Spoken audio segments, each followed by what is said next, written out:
Good morning students. आज हम लोग डिस्कस करेंगे cardiac disease number 2 myocardial infarction. तो लास्ट क्लास में हम लोगों ने एंजाइना पढ़ा था और हम लोगों ने कोरोनरी आर्टरी डिजीज़ के बारे में पढ़ा था। तो आज हम लोग पढ़ेंगे मायोकार्डियल इन्फ्रैक्शन के बारे में। ये जो मायोकार्डियल इन्फ्रैक्शन है इसको हम लोग हार्ट अटैक के नाम से भी जानते हैं। नॉर्मल पीपल जब बोलते हैं ना कि हार्ट अटैक हुआ है, तो व्हाट इज़ हार्ट अटैक? वो हार्ट अटैक ही है मेनली हमारा ये मायोकार्डियल इन्फ्रैक्शन।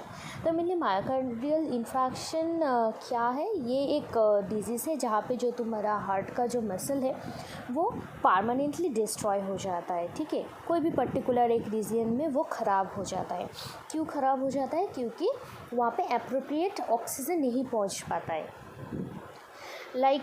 कि अगर हम लोगों ने कोई भी जगह पे एक बहुत ज़ोर से रस्सी बांध दिया है और वहाँ पे ऑक्सीजन नहीं जा रहा है। सोचो कि हाथ में कोई जगह पे ऐसे बांध दिया कि ऑक्सीजन नहीं जा रहा है, तो दिन ब दिन वो जगह में क्या होता जाएगा? वो ख़राब होता जाएगा, वो नेक्रोस्ट होता जाएगा, उसका टिश्यू ख़राब होने लगेगा। तो सेम थिंग वही होता है मायोकार्डियल इन्फेक्शन में, कि कोई भी कोरोनरी डिजीज़ के वजह से या फिर जो हार्ट का कोरोनरी में कोई भी प्लग फॉर्मेशन हो या कोई भी ईटियोलॉजिकल कॉज से अचानक से हार्ट का जो मसल है वहाँ पे तुम्हारा ऑक्सीजन नहीं जा पा रहा है। तो ऑक्सीजन नहीं जाने की वजह से वहाँ पे क्या हो रहा है? इस्केमिक हो रहा है वो जगह, वहाँ पे हाइपोक्सिया हो रहा है, वहाँ पे जो ऑक्सीजन का जो डिमांड है वो बढ़ रहा है, जिसकी वजह से क्या हो रहा है? धीरे धीरे उस जगह का जो टिश्यू है वो ख़राब होने लगता है, मरने लगता है, नेक्रोस्ट होने लगता है। तो तभी उसको हम लोग बोलते हैं मायोकार्डियल इन्फ्रैक्शन। नाम क्या है? Myocardial infarction. तो मायोकार्डियम जो है, हार्ट का जो मसल है वहाँ पे इन्फ्रैक्शन हो जाना, और जो ये टिश्यू नेक्रोस्ट हो रहा है उसको हम लोग बोलते हैं इन्फ्रैक्शन। ठीक है, तो अभी देखो बुक में लिखा है myocardial infarction refer to the process by which myocardial tissue are permanently destroyed in the region of the heart that are deprived of an adequate supply of blood, like myocardial ischemia, because of reduced coronary blood flow, subsequently necrosis or death to the myocardium tissue occur. Same thing. ठीक है, तो अगर definition आएगा तो इतना ही लिखना है। और मेनली देखो यहाँ पे और एक चीज़ लिखा हुआ है कि prolonged episode of ischemia kills many cell in the portion of myocardium supplies by the occluded vessels. कि जो तुम्हारा अगर बहुत टाइम से ये इस्चेमिया होता रहता है, बहुत टाइम से, तो मेनली वो इस्चेमिया क्या कर देता है? मायोकार्डियम का जो जिस पोर्शन में ये सप्लाई नहीं हो रहा है, इस्चेमिया कंटिन्यू हो रहा है, उस पोर्शन का जो मसल्स का जो टिश्यू जो है वो क्या होता है? डेथ होने लगता है। ठीक है, an area of cell death secondary to ischemia is termed as infarct. मैंने पहले बोला कि जो एरिया में ये सेल डेथ हो रहा है उसको हम लोग बोलते हैं इन्फ्रैक्ट। ठीक है, the death tissue should not be labelled ischemic because ischemia carries a connotation of continued albeit diminished functions as well as potential viability. Clear? तो मेनली ये एक इंट्रोडक्शन था मायोकार्डियल इन्फ्रैक्शन के लिए कि myocardial infarction क्या है। ठीक है, तो अगर तुम लोग ये पिक्चर में देखोगे तो यहाँ पे क्या हो रहा है कि कोरोनरी आर्टरी डिजीज़ के वजह से मेनली मायोकार्डियल इन्फ्रैक्शन होता है। तो देखो ये सोचो ये कोरोनरी आर्टरी, इस आर्टरी में एक प्लग फॉर्मेशन हो गया है। देखो कोलेस्ट्रॉल प्लग फॉर्मेशन हो गया है इस साइड में।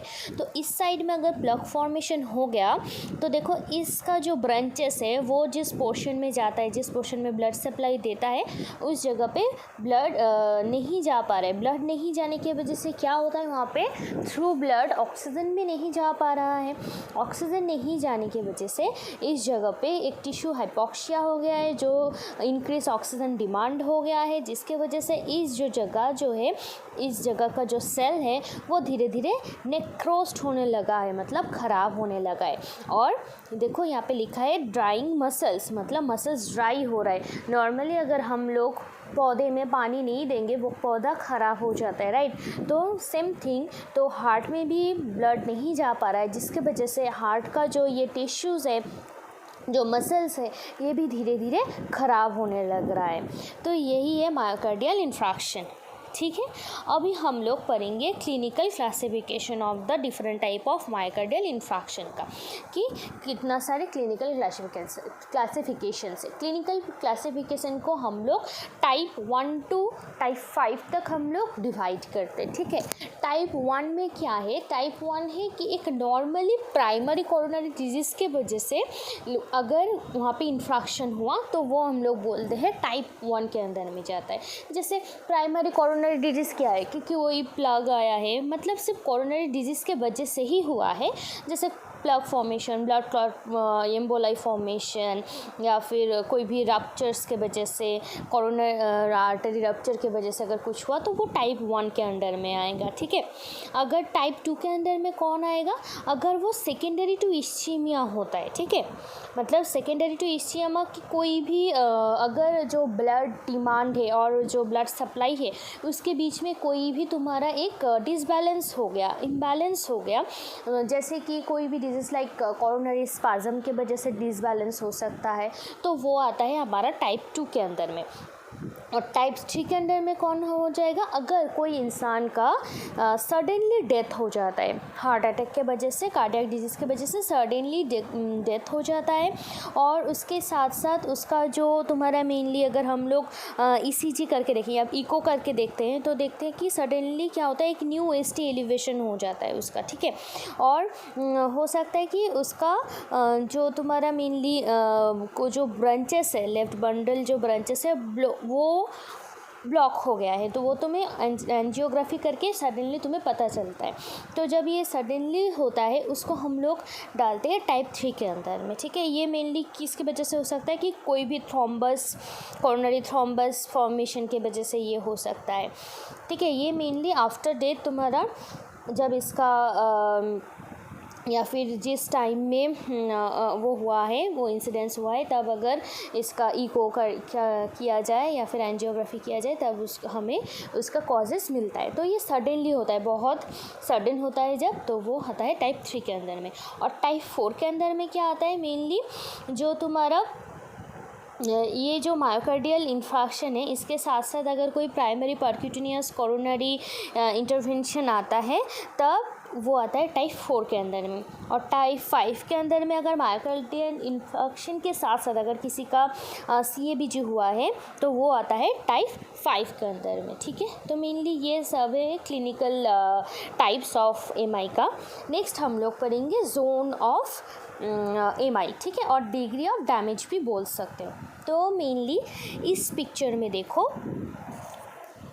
कि एक जोन क्रिएट करता है, ये हार्ट का मसल है, ठीक है, ये चेम्बर्स है, ये वेंट्रिकल्स है।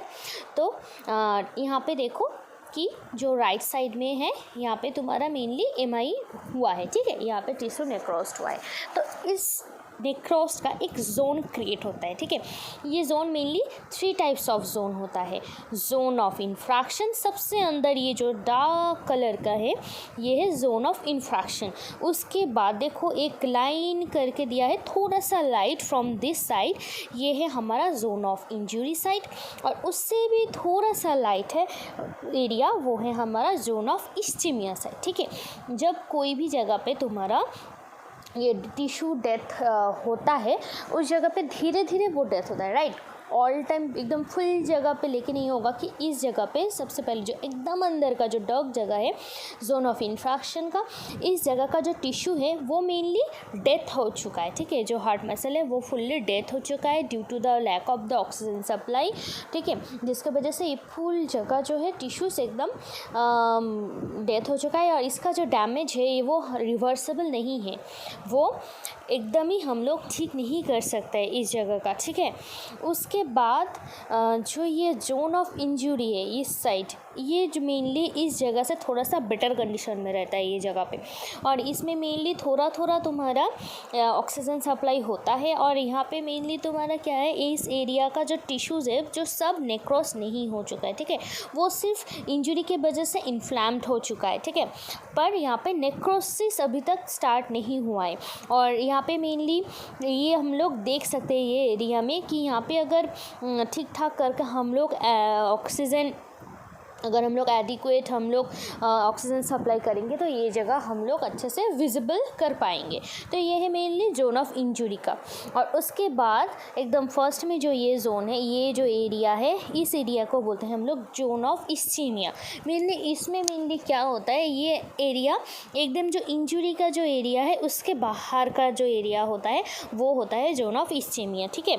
और ये मेनली क्या होता है, ये जगह मेनली इस्चीमिक रहता है कि यहाँ पे ऑक्सीजन सप्लाई ठीक ठाक नहीं आता है, वायबल रहता है, पर ये मेनली तुम्हारा इन्फ्रैक्शन अगर एक्सटेंशन नहीं होगा तो ये जगह तुम्हारा ख़राब नहीं होगा। मतलब अगर इन्फ्रैक्शन धीरे धीरे बढ़ जाए, कोई भी ट्रीटमेंट ना हो, तो ये जगह में भी इन्फ्रैक्शन बाद में चला आएगा। पर अगर यहाँ पे ट्रीटमेंट हम लोग करते हैं या फिर जो नॉर्मली सर्जरी वगैरह अगर करते हैं तो मेनली क्या होता है, ये जोन ऑफ इस्चीमिया जगह को हम लोग रिवर्स कर सकते हैं, मतलब ठीक कर सकते हैं। ये उतना ख़राब नहीं होता है अगर तुम्हारा ट्रीटमेंट ठीक ठाक हो, ठीक है। तो मेनली ये डिग्री ऑफ डैमेज है और जोन ऑफ इस्चीमिया है कि कितना कितना पोर्शन तुम्हारा मेनली ख़राब हो रहा है, ठीक है। तो इसके बाद हम लोग एंटर करेंगे क्लासिफिकेशन के अंदर में। तो मेनली क्लासिफिकेशन को हम लोग दो तरीके से क्लासीफाई करते हैं। एक नंबर 1 है according to the layer of the heart muscle, और एक होता है कि साइड, हार्ट के कौन से साइड में अफेक्टेड हुआ है। तो layer of the heart muscle के अंदर में हम लोग 2 टाइप्स में क्लासीफाई करते हैं। एक है ट्रांसम्यूरल और नंबर 2 है नॉन ट्रांसम्यूरल। तो ये जो ट्रांसम्यूरल है ये मेनली एपिकार्डियल इंजरी है, ठीक है। फुल्ली एपिकार्डियम फुल्ली ये इंज्योर होता है इसमें। और इसमें जो हमारा अगर हम लोग ईसीजी करें, इको करें, तो जो एसटी जो सेगमेंट है वो पूरा एलिवेटेड हो जाता है। इस पिक्चर में देखो, ये है तुम्हारा ट्रांसम्यूरल इंजरी का पिक्चर, ठीक है। ट्रांसम्यूरल एमआई में क्या होता है, ये जो एपिकार्डियल जो इंजरी हुआ है यहाँ पे, और यहाँ पे एसटी एलिवेटेड हो जाए, जो एसटी जो सेगमेंट है देखो ये फुल्ली एलिवेटेड हो गया है। जो अगर हम लोग ईसीजी करेंगे तो हमें ऐसा एक एसटी सेगमेंट देखने के लिए मिलेगा एलिवेटेड, ठीक है। उसके बाद है नॉन ट्रांसम्यूरल, और ये है मेनली सब एंडोकार्डियल इन्फ्रैक्शन। तो ये जो नॉन ट्रांसम्यूरल है ये मेनली सब एंडोकार्डियल इंजरी करता है। फुल्ली तुम्हारा एपिकार्डियल फुल नहीं इन्वॉल्व करता है, सिर्फ एक सब एंडोकार्डियल इंजरी है, हाफ पोर्शन देख रहे हो। और इसमें मेनली क्या होता है, जो एसटी सेगमेंट है वो तुम्हारा डिप्रेस्ड रहता है। अगर हम लोग ईसीजी करेंगे तो हम लोग एसटी सेगमेंट देखेंगे, थोड़ा सा दिखने में ऐसा होगा, डिप्रेस्ड एसटी सेगमेंट, क्लियर। तो मेनली ये 2 टाइप्स है according to the layers of the heart muscle अभी। और अकॉर्डिंग टू द साइड में हम लोग राइट साइड और लेफ़्ट साइड एमआई करके हम लोग डिवाइड कर। तो location of MI identified as the location of the damaged heart muscle with in the left ventricle और राइट वेंट्रिकल। तो यहाँ पे हम लोग कैसे डिवाइड किए, जो मैंने बोला साइड, लेफ्ट वेंट्रिकल इन्फ्रैक्शन और राइट वेंट्रिकल इन्फ्रैक्शन। तो मेनली ये 2 टाइप्स है, मेनली 2 काइंड्स ऑफ मेनली तुम लोग को क्लासिफिकेशन। तो उसके बाद हम लोग डायरेक्टली पढ़ेंगे इटियोलॉजी के बारे में। मेनली एमआई का इटियोलॉजी, तो सबसे पहला इटियोलॉजी है कि कोरोनरी आर्टरी डिजीज़ अगर हुआ तभी जाके तुम्हारा मेनली ये एमआई होता है, ठीक है। मेन इटियोलॉजी है कोरोनरी आर्टरी डिजीज़। तो यहाँ पे भी देखो लिखा हुआ है कि heart attacks are more likely to occur when arteries have already been substantially narrowed by year of coronary artery disease. तो मेनली सबसे पहला कॉज है कोरोनरी आर्टरी डिजीज़ की वजह से, जिसकी वजह से क्या हो रहा है, reduce blood flow in a coronary artery due to atherosclerosis, increase oxygen demand and decrease oxygen supply। ये मैंने पहले ही बोल दिया, ऐसे इसको डिस्क्राइब नहीं करूँगी, coronary artery disease में तब बोल दिया था। उसके बाद है complete occlusion of an artery by an embolus or thrombus। A thrombus overlying plaque cause 75% of MI with the superficial plaque erosion present in the remaining 25। अगर कोई इंसान को थ्रोम्बस प्लग फॉर्मेशन की वजह से एमआई हुआ है तो वो 75% पीपल का वैसे होता है, और रिमेनिंग 25% पीपल का जो plug mainly MI with superficial plaque erosion की वजह से होता है। ठीक है, उसके बाद और एक कॉज है कि suddenly narrowing of the coronary artery, जो वैसोस्पाज्म है उसके वजह से हो सकता है। और नंबर 4 है एम्बोलिज्म, अगर फॉर्म हो चुका है कॉर्नरी आर्टरी में तब हो सकता है। और एक है एनीमिया, एनीमिया के वजह से भी होता है। क्यों एनीमिया के वजह से होता है? क्योंकि एनीमिया में क्या होता है, हीमोग्लोबिन लेवल कम होता है। हीमोग्लोबिन लेवल अगर कम होगा, हीमोग्लोबिन ऑक्सीजन के साथ बाइंड नहीं कर पाएगा, तो वो ऑक्सीजन कैसे ट्रांसफ़र करेगा? तो ऑक्सीजन हीमोग्लोबिन कम है तो मतलब उस ऑक्सीजन सप्लाई भी कम होगा, ऑक्सीजन ट्रांसफ़र कम होगा। ऑक्सीजन ट्रांसफ़र कम होने की वजह से उस जगह पे धीरे धीरे क्या होगा, इस्चेमिया हो जाएगा। इस्चेमिया होने की वजह से ऑक्सीजन डिमांड बढ़ेगा, ऑक्सीजन डिमांड की वजह से और ऑक्सीजन सप्लाई कम होगा, ब्लड सप्लाई कम होगा, जिसकी वजह से इन्फ्रैक्शन स्टार्ट होगा। तो मेनली ये सब है इटियोलॉजी ऑफ एमआई का। जो नॉर्मली कॉर्नरी आर्टरी डिजीज़ का जो जितने सारे इटियोलॉजी हैं वैसे ही है यहाँ का भी इटियोलॉजिस्ट। ठीक है, उसके बाद हम लोग पढ़ेंगे रिस्क फैक्टर्स के बारे में कि कौन से इंसान इस कॉर्नरी आर्टरी डिजीज़ के लिए रिस्क ग्रुप में आते हैं। सबसे पहले कि family history of coronary artery disease. अगर कोई भी फैमिली में कॉर्नरी आर्टरी डिजीज़ का अगर हिस्ट्री है फैमिली में तो वो आता है रिस्क फैक्टर में, जो नॉन मॉडिफाइड रिस्क फैक्टर में, मॉडिफाइबल रिस्क फैक्टर में। और एज जैसे जो सा इंसान बहुत ओल्ड एज इंसान जो है उन लोगों का चांसेस ज़्यादा होता है एमआई होने का, और मेनली मेल में ज़्यादा होता है एमआई। और अगर कोई भी सर्टेन किसी भी रेस का अगर मेंबर है जिस रेस में ज़्यादा एमआई होता है तो ये सब है नॉन मॉडिफाइबल रिस्क फैक्टर्स। तो अभी हम लोग पढ़ेंगे मॉडिफाइबल रिस्क फैक्टर्स के अंदर में क्या क्या होता है। तो मॉडिफाइबल रिस्क फैक्टर जो इंसान खुद बनाते हैं, ठीक है, तो यहाँ पे जो इंसान खुद बनाते हैं जैसे high blood lipid level. High blood lipid level कब होता है? जब कोई इंसान बहुत ज़्यादा अपने खाने में ध्यान नहीं देता है, तब क्या होता है, या बहुत फैटी फूड खाता है जिसकी वजह से लिपिड लेवल हाई होता है, कोलेस्ट्रॉल लेवल हाई होता है, और क्या होता है, ये चांसेस ऑफ एमआई भी बढ़ जाता है। Smoking, hypertension, diabetes mellitus, physical inactivity, obesity, stress type A personality और lack of oestrogen in women, ये सब है mainly modifiable risk factor for MI, right. Next अभी हम लोग पढ़ेंगे प्रेसिपिटेटिंग फैक्टर्स क्या क्या है। तो प्रेसिपिटेटिंग फैक्टर मतलब ये जो रिस्क फैक्टर के साथ साथ प्रेसिपिटेटिंग फैक्टर मिलके ही मेनली डिजीज़ क्रिएट करता है। तो प्रेसिपिटेटिंग फैक्टर मतलब इसके साथ साथ क्या उसको मेनली प्रोवोक मतलब जो फैक्टर्स प्रोवोक करता है डिजीज़ होने के लिए वो है प्रेसिपिटेटिंग फैक्टर। ठीक है, तो प्रेसिपिटेटिंग फैक्टर में सबसे पहले आता है emotional stress and upsetting life events, surgical procedure associated with acute blood loss. Number 3, total plasma homocysteine. Number 4, increased level of high sensitivity C-reactive protein. C-reactive protein बढ़ जाने से भी तुम्हारा chances of MI भी बढ़ जाता है. Increased thickness of the inner layer of the carotid arteries. Coronary artery calcium score और cocaine use, thyrotoxicosis और increased myocardial oxygen demand secondary to tachycardia, fever, agitation, hypoglycemia, pulmonary embolus, myocardial trauma और stroke। तो mainly ये सब है precipitating factors of MI। ठीक है, तो हम लोगों ने ईटियोलॉजी पढ़ लिया, risk factors, non modifiable, modifiable, precipitating factors. अभी हम लोग पढ़ेंगे पैथोफिजियोलॉजी कि ये एमआई कैसे होता है।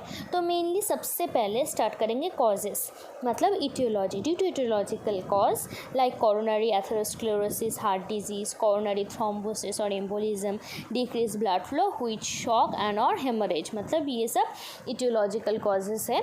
इस ईटियोलॉजिकल कॉजेस की वजह से हो रहा है हमारा मायोकार्डियल इस्चेमिया, मतलब मायोकार्डियम में ऑक्सीजन सप्लाई कम हो रहा है, मतलब मायोकार्डियम इस्चेमिया स्टार्ट हो रहा है। उस इस्चेमिया की वजह से क्या हो रहा है, मायोकार्डियल ऑक्सीजन सप्लाई डिक्रीज हो रहा है। तो इस्चेमिया की वजह से ऑक्सीजन सप्लाई डिक्रीज हुआ तो उसके वजह से क्या होगा, जो सेलुलर हाइपोक्सिया है वो बढ़ जाएगा।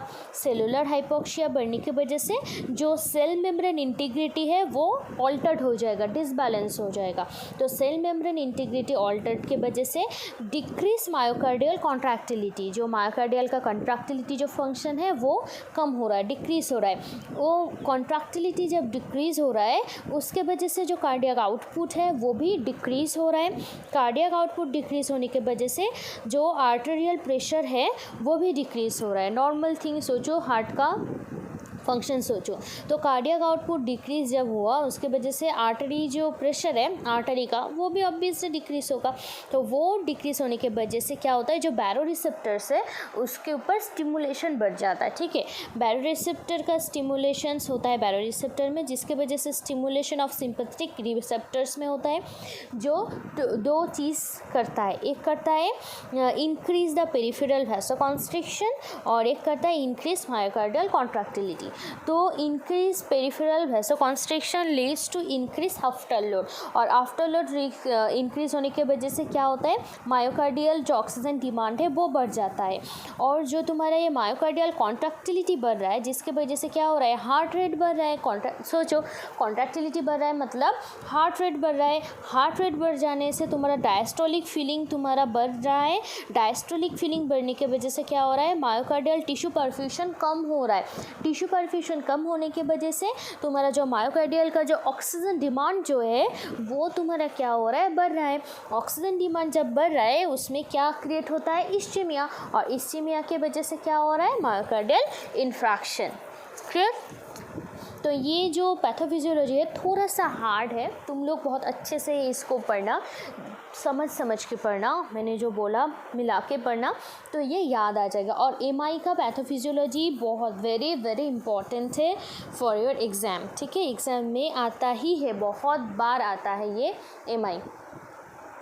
नेक्स्ट हम लोग पढ़ेंगे, हाँ ये हुआ हमारा पैथोफिजियोलॉजी। पैथोफिजियोलॉजी के बाद हम लोग पढ़ेंगे क्लिनिकल मैनिफेस्टेशंस की, एमआई में क्या क्या मैनिफेस्टेशंस होता है। नॉर्मली जो ये हार्ट अटैक जो होता है ये मेनली पहले से कोई इसका साइन नहीं रहता है, अचानक से होता है ना, सडनली होता है। जो टाइप 3 मैंने बोला कि सडनली ये अटैक होता है, और ये मेनली ये रिमाइंडर अटैक भी होता है कि पहले भी थोड़ा सा एक शॉर्ट एक हार्ट अटैक हुआ था, ऐसा भी होता है जो लीड्स करता है, डेथ भी हो सकता है इंसानों का।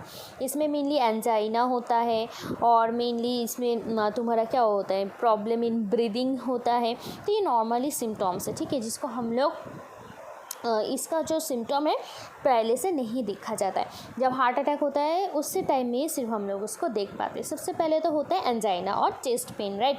ये चेस्ट पेन कैसा होता है, यहाँ पे मेनली तुम्हारा क्रशिंग और मेनली स्क्वीजिंग जैसा पेन होता है, मतलब कोई तुम्हारे हार्ट में किसी ने क्रश किया है और उसको स्क्वीज़ किया है, तो सोचो कि वहाँ पे कैसा पेन होगा, वैसा पेन होता है। और ये जो पेन होता है वो रेडिएट करता है तुम्हारा जो आर्म है, जो नेक है, शोल्डर है, बैक, जॉ, इस सब पोर्शन में ये रेडिएट होता है।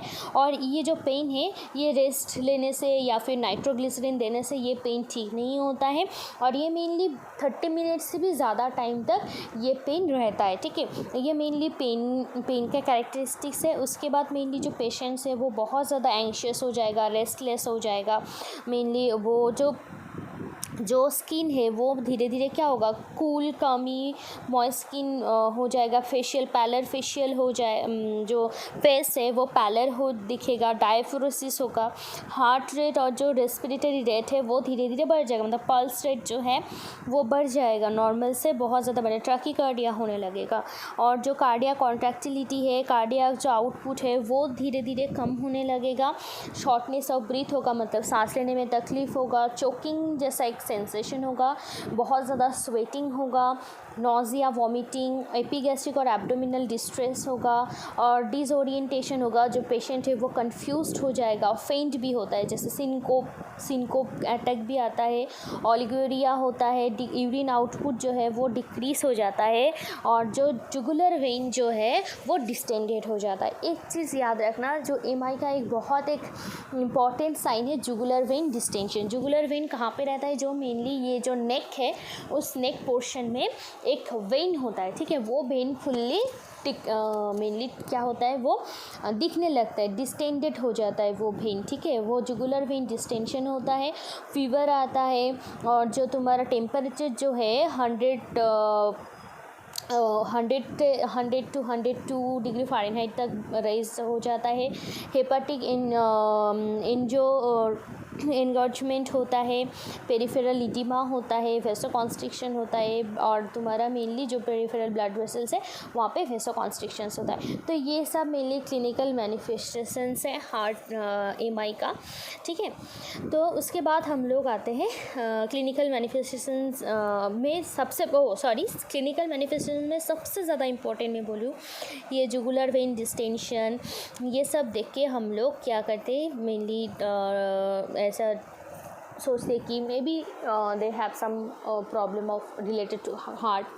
तो ये सब क्लिनिकल मैनिफेस्टेशन जानने से क्या होता है, थोड़ा सा हेल्प होता है टू डायग्नोसिस द डिजीज़। उसके बाद हम लोग जानेंगे डायग्नोस्टिक प्रोसीड्यूर्स क्या क्या है, कि कौन सा प्रोसीड्यूर यूज़ होता है डायग्नोस्टिक इवैल्यूएशन में। सबसे पहले तो आता है पेशेंट हिस्ट्री, जो तुम लोग जानते ही हो, पेशेंट हिस्ट्री सबसे पहले, उसके बाद मेनली ईसीजी करता है, ये इलेक्ट्रोकार्डियोग्राम करता है, उसके बाद एंजियोग्राफी से भी जाना जाता है, और कुछ एंजाइम टेस्ट है, कार्डियक एंजाइम टेस्ट जो CKMB, ये CKMB मेनली क्या है, CKMB है जो तुम्हारा क्रिएटिन जो काइनेज MB है, ये एक टेस्ट होता है जिसके बाद तुम्हारा LDH लो डेंसिटी और LDH2 LDH1 ये सब तुम्हारा एंजाइम टेस्ट होता है। और इसमें मेनली CKMB क्या है, CKMB तुम्हारा mainly estimation of the level of ये मेनली एक बहुत एक इम्पॉर्टेंट एक तुम्हारा एक डायग्नोस्टिक प्रोसीड्यूर है, ठीक है। और ये जो एंजाइम है CKMB, ये जब भी तुम्हारा एमआई होता है ना, उसमें तुम्हारा 4 to 8 आवर्स में ये तुम्हारा बढ़ जाता है अचानक से, इसका जो नॉर्मल लेवल है, नॉर्मल लेवल से ये बढ़ जाता है, और वो धीरे धीरे एकदम पिक पॉइंट में चला जाता है 18 आवर्स में, पर आफ्टर 72 आवर्स ये फिर से ये डिसअपियर हो जाता है। तो ये CKMB एंजाइम टेस्ट करते हैं जो मेनली एमआई में करते हैं। और उसके बाद ट्रोपोनिन 1 एंड ट्रोपोनिन T जो एक किट मिलता है ना, उसमें मेनली वो किट टेस्ट में ये पाया जाता है। किट जो देखना एमआई की पेशेंट में जैसे प्रेगनेंसी टेस्ट किट जैसा ही एक किट मिलता है, इसमें मेनली जो ट्रोपोनिन है उस वो अगर बढ़ जाए तो इसमें वो दिखता है कि पॉजिटिव या नेगेटिव रिजल्ट आता है। उसमें भी तुम्हारा 1 मार्क 2 मार्क जैसा होता है कि अगर 2 मार्क्स आए मतलब 2 दाग आए तो वो इसका मतलब है कि ट्रोपोनिन एलिवेटेड हो गया, मतलब वो पॉजिटिव टू एमआई, उस पेशेंट को एमआई हुआ है। तो ट्रोपोनिन टेस्ट भी वो किट टेस्ट के साथ किया जाता है। और ये जब तुम्हारा CKMB एंजाइम जब बढ़ता है, ये ट्रोपोनिन भी तभी तुम्हारा एलिवेट हो जाता है, ठीक है। उसके बाद टेस्ट है जैसे रेडियो न्यूक्लिड इमेजिंग जो मनी एक्सरे वगैरह, CT स्कैन, ये सब MRI ये सब किया जाता है। उसके बाद PET किया जाता है, पोजिट्रॉन इमिशन टोमोग्राफी, और अदर्स ब्लड फाइंडिंग्स में WBC count, myoglobin count, cardiac troponins, जो मैंने पहले भी बोला TROP-T जो टेस्ट होता है वो सब तुम्हारा काउंटिंग किया जाता है।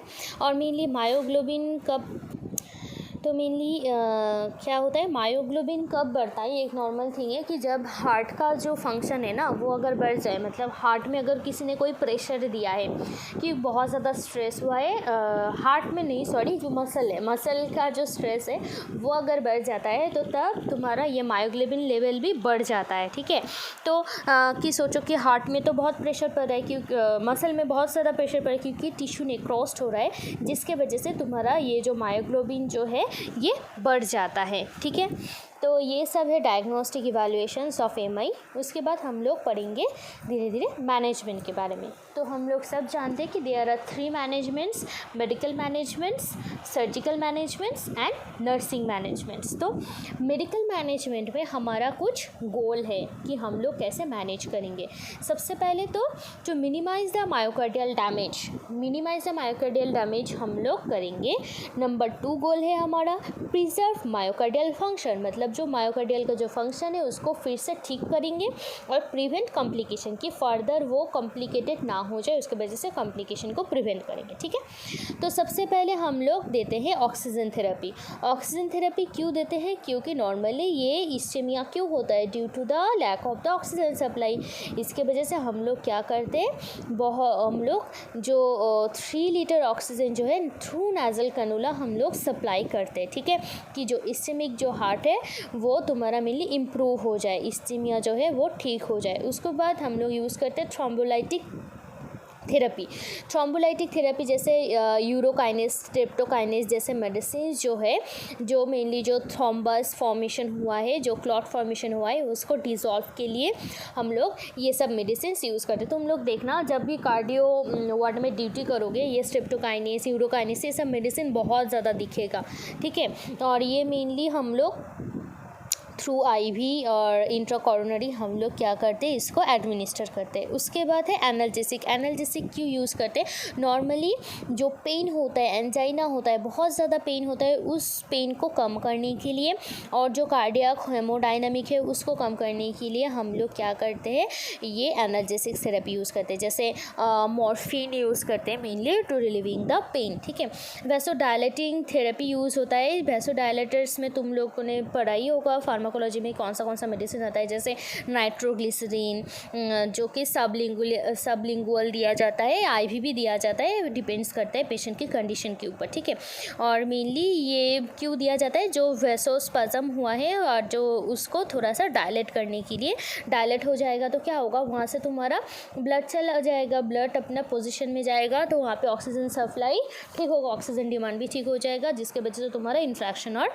नहीं बढ़ेगा। इसके वजह से तुम्हारा मेनली ये सब थेरेपीज हम लोग यूज़ करते हैं। उसके बाद यूज़ होता है एंजियोटेंसिन कन्वर्टिंग एंजाइम इनहिबिटर और ACE इनहिबिटर भी हम लोग इसको शॉर्ट फॉर्म में बोलते हैं। तुम लोगों ने पढ़ाई होगा फार्माकोलॉजी में, मेनली जो ये ACE मेनली कन्वर्ट हो जाता है एंजियोटेंसिन 1 एंड एंजियोटेंसिन 2 में। ठीक है, ये एंजियोटेंसिन 1 एंड एंजियोटेंसिन 2 मेनली क्या करता है, जो ब्लड वेसल है उसको कंस्ट्रिक्ट करता है और जो किडनी है उस किडनी में जो सोडियम और जो फ्लूइड है उसको रिटेन कर देता है।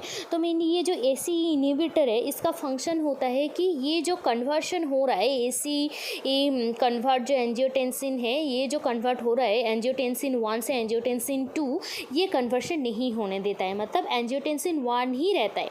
जो कन्वर्शन होता है उसको कन्वर्शन नहीं होने के वजह से क्या होता है, तुम्हारा ये जो मेनली एंजियोटेंसिन 2 का जो फंक्शन है, वेसल्स कॉन्स्ट्रिक्शन, किडनी रिटेंशन, ये नहीं होता है।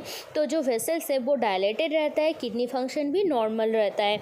तो मेनली ये तुम्हारा करता है तुम्हारा ACE कन्वर्टर। ठीक है, converting enzyme, mainly ACE converting enzyme का फंक्शन है एंजियोटेंसिन 1 से जो एंजियोटेंसिन 2 तुम्हारा कन्वर्ट हो रहा है उसको प्रिवेंट करना। तो इसका एग्जाम्पल है मेनली कैप्टोप्रिल, एनालाप्रिल, इविलाप्रिल, ऐसे बोल के ये सब मेडिसिन मिलता है। ठीक है, जो मेनली प्रिवेंट करता है एंजियोटेंसिन 1 से एंजियोटेंसिन 2 का कन्वर्शन। तो उसके बाद हम लोग यूज़ करते हैं beta adrenergic blocking agent. Beta adrenergic blocking और बी ब्लॉकर्स जो मेडिसिन है वो यूज़ करते हैं, जो कि मेनली क्या करता है, जो ऑक्सीजन सप्लाई है और जो डिमांड है उसको इम्प्रूव करता है और जो तुम्हारा सिंपैथेटिक जो बैरो रिसेप्टर का जो स्टिमुलेशन है उसको कम कर देता है, और जिसके वजह से क्या होता है, तुम्हारा जो ब्लड फ्लो है स्मॉल वेसल्स में हार्ट का वो तुम्हारा ठीक ठाक हो पाता है। और मेनली इसका एग्जांपल है प्रोपेनोनॉल मेडिसिन। तुम लोग ये बहुत अच्छे से पढ़े ही होंगे फार्माकोलॉजी में। मैं सिर्फ एक थोड़ा सा एक डिस्कस करो, ठीक है। उसके बाद कैल्शियम चैनल ब्लॉकर यूज़ करते हैं। तुम लोग भी जानते हो कैल्शियम चैनल ब्लॉकर का काम क्या है। मेनली जो ऑक्सीजन सप्लाई और जो डिमांड का जो बैलेंस है उसको मेंटेन करते हैं कैल्शियम चैनल ब्लॉकर, और जो हार्ट रेट है उसको कम कर देता है, ब्लड प्रेशर को कम करता है, कंट्रोल में आता है, जो कोरोनरी वेसल्स है उसको डायलेटेट करता है, जैसे नीविडिपिन जो मेडिसिन है। उसके बाद एंटीकोआगुलेंट थेरेपी यूज़ होता है। हेपरिन तुम लोग बहुत अच्छे से जानते हो, हेपरिन जो है एंटीकोआगुलेंट है। अगर कोई भी कोआगुलेशन फॉर्म हो चुका है तो उस कोआगुलेशन को ठीक करता है मेनली ये हेपरिन, ठीक है। और ये हेपरिन जो है मेनली थ्रू आईवी दिया जाता है, और इंजेक्शन से भी अंडर स्किन में तुम्हारा दिया जाता है आफ्टर हार्ट अटैक, क्योंकि हम लोग नहीं जानते कि what is the cause behind the heart attack. तो अगर कोई भी क्लॉट होगा, अगर हम लोगों ने हेपरिन दिया है तो वो, और अगर एक्सरे में या फिर अगर कॉज मिल जाए कि कोई भी क्लॉट की वजह से होता है, तो आफ्टर एमआई हम लोग क्या कर देते हैं, ये तुम्हारा हेपरिन हम लोग दे देते हैं पेशेंट को, कि वो थोड़ा सा हेल्प करता है जो कोआगुलेशन फॉर्म हुआ है उसको डिसॉल्व करने के लिए।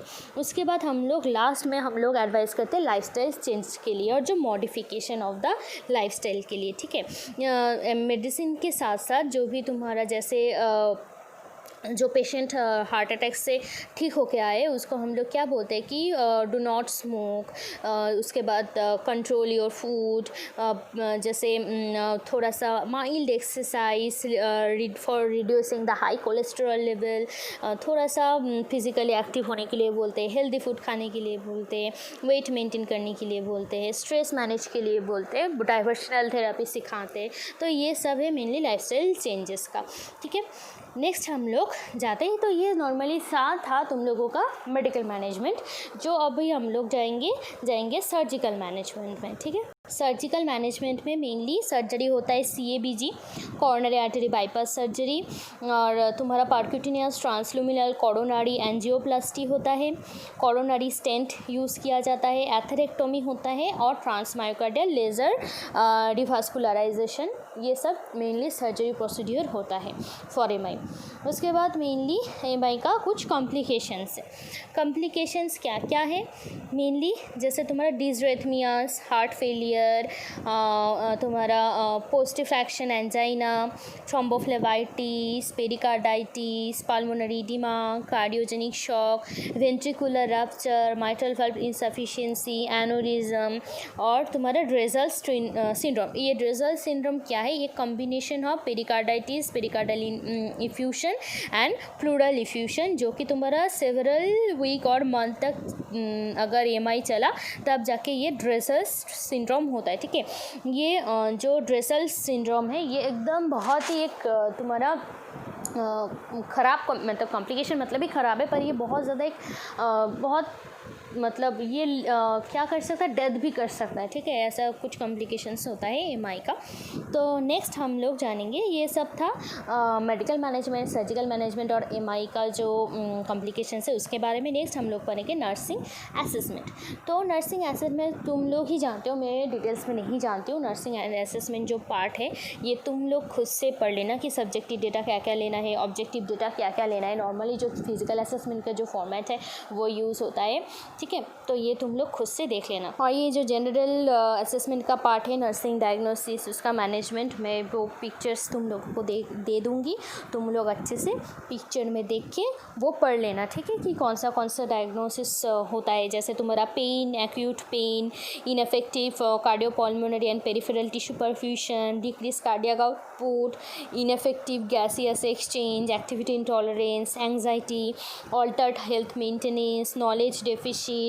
तो ये सब नॉर्मली हम लोग करते हैं नर्सिंग डायग्नोसिस। उसके अंदर में क्या क्या इंटरवेंशन है, तुम लोग तो बहुत सारे डिजीज़ पढ़ चुके हो, तुम लोगों को जानती हो तुम लोग क्या क्या असेसमेंट होता है। फिर भी मैं इसका नोट्स तुम लोगों को भेज दूँगी।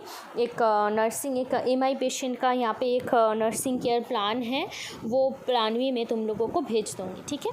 तो वो देख लेना, तुम लोगों को हेल्प करेगा ये फर्दर, तुम लोगों को जब पेशेंट मिलेगा उसको प्लान बनाने में भी हेल्प करेगा, ठीक है। तो यही था एमआई के बारे में हम लोगों ने आज पढ़ा कि एमआई क्या है। हार्ट अटैक ही हमारा जो हार्ट अटैक जो बोलते हैं वही है एमआई।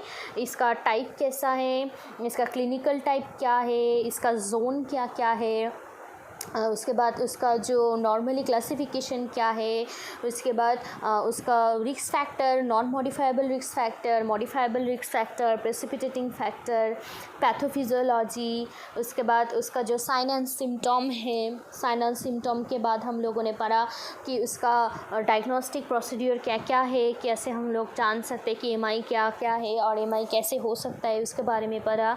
उसके रिलेटेड हम लोगों ने उसका मैनेजमेंट पढ़ा, मेडिकल मैनेजमेंट में क्या क्या यूज़ होता है, कौन सा दवाई यूज़ होता है, क्यों होता है वो सब दवाई, और उसके बाद उसका सर्जिकल मैनेजमेंट, क्या क्या सर्जरी यूज़ होता है। सर्जिकल मैनेजमेंट के बाद हम लोगों ने पढ़ा कि उसका क्या क्या तुम्हारा कॉम्प्लिकेशंस हो सकता है, ड्रेसर सिंड्रोम क्या है, और रिलेटेड जो नर्सिंग असेसमेंट और नर्सिंग जो मैनेजमेंट है। क्लियर। तो मेनली ये ही है एमआई के बारे में। अगर कोई भी कन्फ्यूजन हुआ तुम लोगों को एमआई रिलेटेड, कोई भी क्वेश्चंस या क्वेरी हुआ तो वो मुझसे पूछ लेना, ठीक है। तो आज के लिए एमआई इतना ही। और ये चीज़ याद रखना, जो ये एमआई है वो एक बहुत इम्पॉर्टेंट है तुम लोगों के लिए, सिर्फ नॉट तुम लोगों के लिए, क्योंकि बहुत सारे इंसान ये एमआई में सफ़रर है। एमआई होता है बहुत सारे इंसानों का, इसके वजह से जो ये एमआई के बारे में तुम लोग को बहुत अच्छे से जानना है ना, राइट। कि एमआई जो है एक बहुत एक हार्मफुल एक कार्डियक डिज़ॉर्डर है, राइट। तो इसके लिए एमआई के बारे में अप्रोप्रिएट नॉलेज होना तुम लोगों को बहुत ज़्यादा इम्पॉर्टेंट है। तो एमआई को अच्छे से पढ़ो और जानो इसका मैनेजमेंट क्या है, एक्चुअल डिजीज़ है क्या है। कोई भी कन्फ्यूजन हुआ तो मुझे पूछ लेना, ठीक है। Okay, thank you.